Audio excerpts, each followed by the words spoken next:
Jail से कहां संभव है शासन चलाना? ठीक है, ये कहीं संविधान में लिखा हुआ नहीं है जैस्मिन शाह जी, लेकिन बहुत सारी चीजें नैतिकता और परंपरा से भी आगे बढ़ती हैं।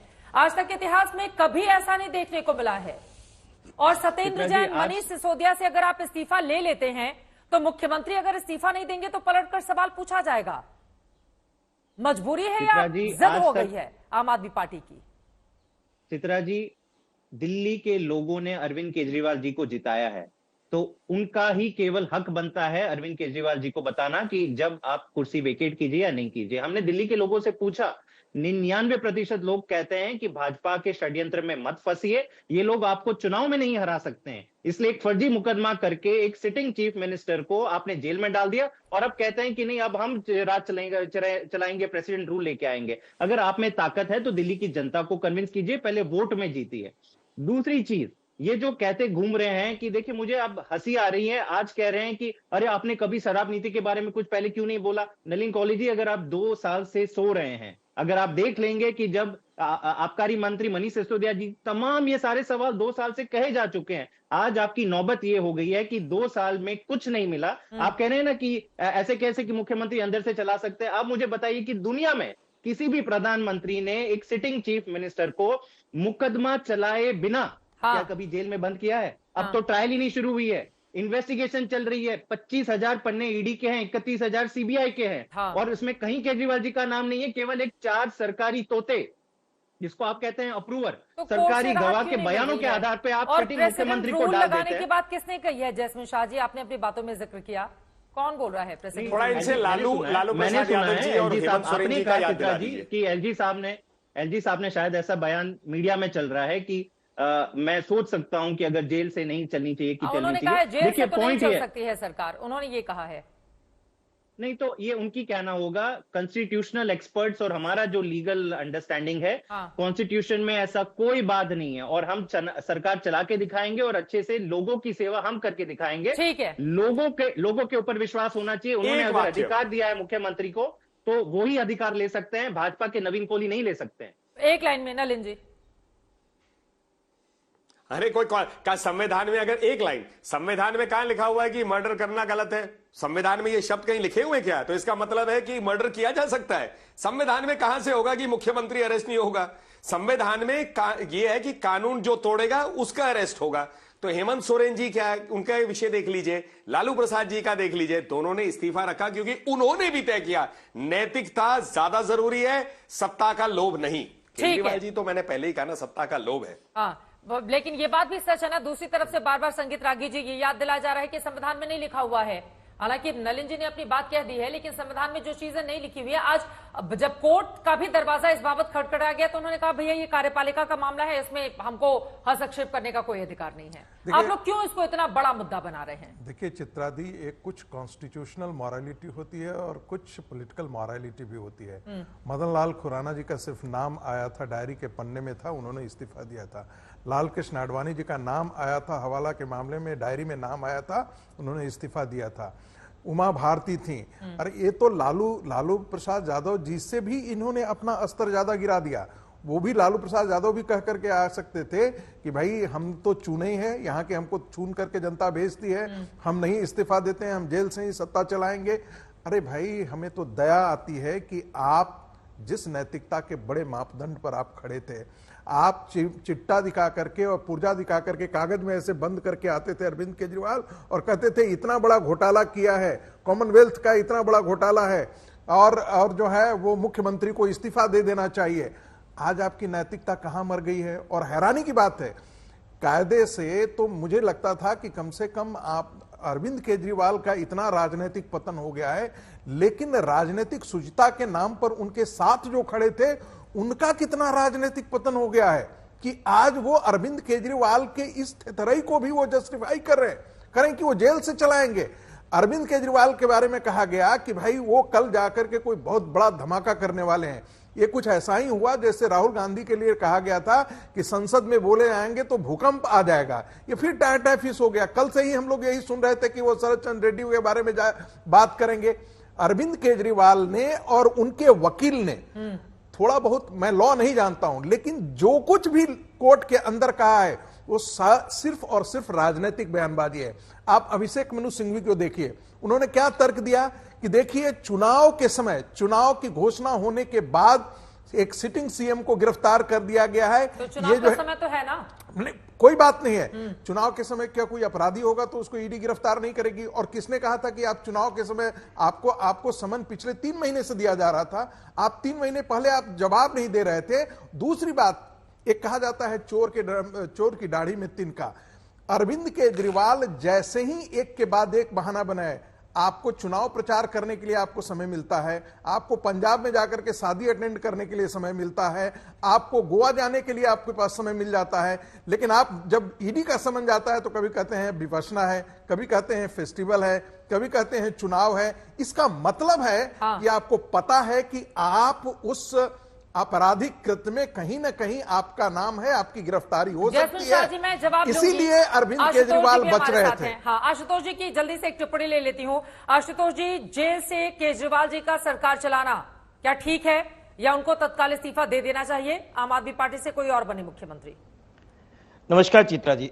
चित्रा जी, जो ये सारी कवायद हो रही है, अगर उसको एक बड़े कैनवस के दिन देखिए कि 21 मार्च को अरविंद केजरीवाल की गिरफ्तारी होती है और 19 अप्रैल को इस देश का पहला इलेक्शन, पहली वोटिंग होती है।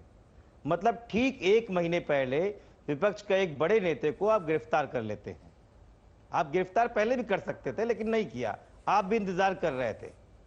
और 21 मार्च के बाद से आज हम 28 मार्च तक पूरे देश में जो सबसे बड़ा स्कैम हुआ है, जिसको हम इलेक्टोरल बॉन्ड से जानते हैं, जिसमें भारतीय जनता पार्टी पूरे परोक्ष रूप से सामने, बिल्कुल सबके सामने खुला हुआ है, उस पे चर्चा अब इस देश में नहीं हो रही है। इस देश में चर्चा नहीं हो रही है कि 6,900 करोड़ रुपए भारतीय जनता पार्टी को इलेक्टोरल बॉन्ड से मिले हैं और उसके पूरी तरीके से साक्ष्य मौजूद हैं, डेट वाइज, डेटा वाइज मौजूद हैं।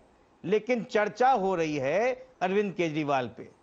तो पूरे मैटर को भारतीय जनता पार्टी ने घुमा के किस तरीके से किया, और ऐसा स्कैम जिसके बारे में मेरे फैक्ट को चेक कीजिएगा।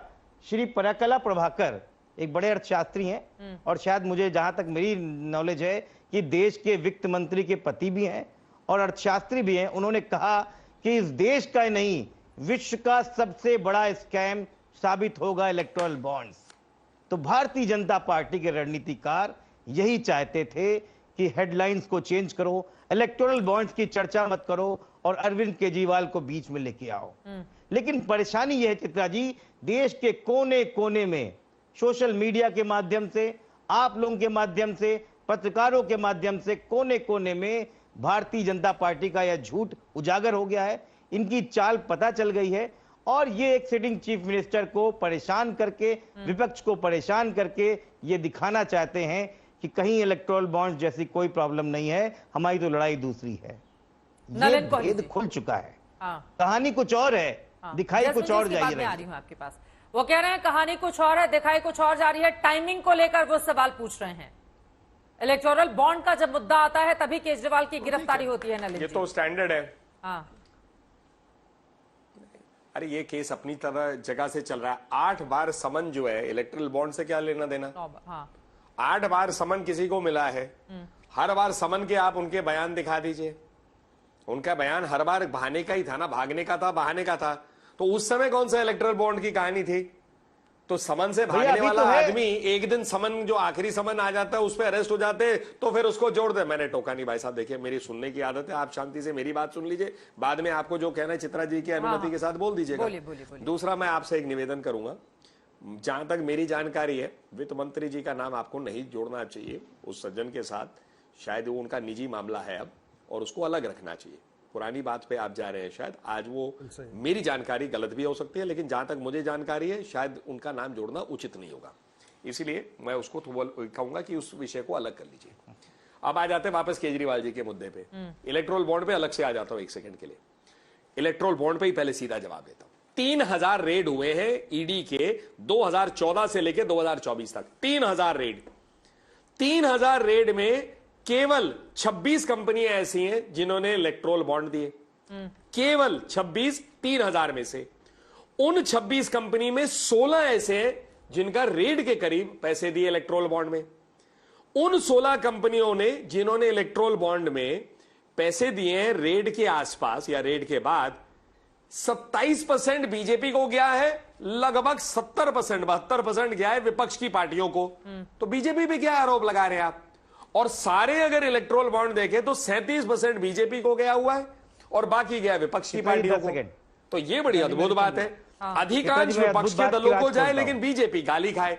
ये मैंने पहले कहा, ड्रामेबाजी है, कहीं ना कहीं इलेक्ट्रोल बॉन्ड के इशू को जबरदस्ती खींचना। कोई इलेक्ट्रोल बॉन्ड से नहीं है, शराब की नीति थी, नीति गलत हुई, नीति में उन्होंने पुराने नीति को हटा दिया ये कहकर दिल्ली का फायदा होगा। दिल्ली का फायदा तो दिखा नहीं, आज पुरानी नीति वापस आ गई है। तो फिर कैसे पुरानी नीति हटाने से फायदा होने वाला था? नई नीति लाए, जब दिखा निजी लोगों को फायदा मिल रहा है, जब मीडिया में प्रश्न आने लग गए, खुलासा होने लग गए, तो नई नीति से ये भागे।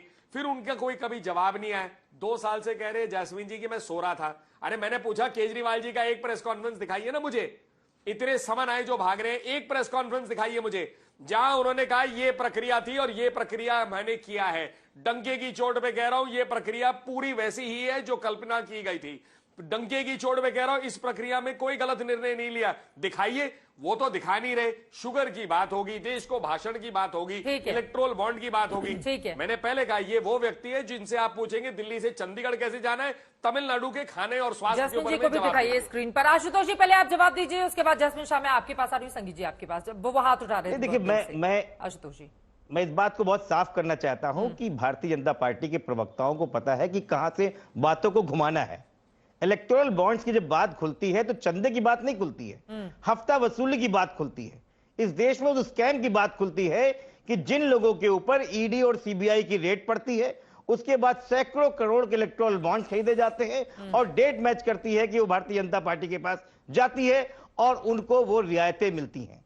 जिसको हफ्ता वसूली बोली गई है, जिसको चंदा चोरी की गई बोली गई है, उसकी बात होती है। ये चंदा लेने की बात नहीं है। कोहली साहब आप बड़े वकील हैं, तो आप क्या कहना चाह रहे हैं कि अरविंद केजरीवाल पर जो बहस है वो बेमानी है, इलेक्टोरल बॉन्ड पर बात की जाए, अरविंद केजरीवाल को छोड़ दिया जाए? बिल्कुल सही कहा है, लेकिन एक सेटिंग मुख्यमंत्री है, जेल से सरकार चला रहे हैं, वो भी बड़ा मुद्दा है। आशुतोष वर्मा जी, इसको कैसे छोड़ा जा सकता है? इलेक्ट्रोल बॉन्ड्स की रिपोर्ट बचने के लिए एक सेटिंग चीफ मिनिस्टर जो कुर्सी पर रहते हुए जेल गए हैं, शराब घोटाले का 100 करोड़ का मामला है, जेल से वो सरकार चला रहे हैं, ये बड़ा मुद्दा है, इसको कैसे छोड़ा जा सकता है आशुतोष जी? नहीं, बिल्कुल नहीं छोड़ना चाहिए। मुझे लगता है ये बहस है। और जब न्यायालय के पास में, न्यायालय ने साफ कह दिया कि हम ऐसे पीआईएल को रिजेक्ट करते हैं, तो जो स्कैम हो चुका है, अरे शराब नीति तो लागू ही नहीं हुई थी, यहां तो स्कैम हजारों करोड़ का हो चुका है। और जिस व्यक्ति ने बोला कि मैं घूस नहीं लूंगा, भ्रष्टाचार नहीं होने दूंगा, ठीक है, वो उसके खाते में हजारों करोड़ रुपए आ चुके हैं।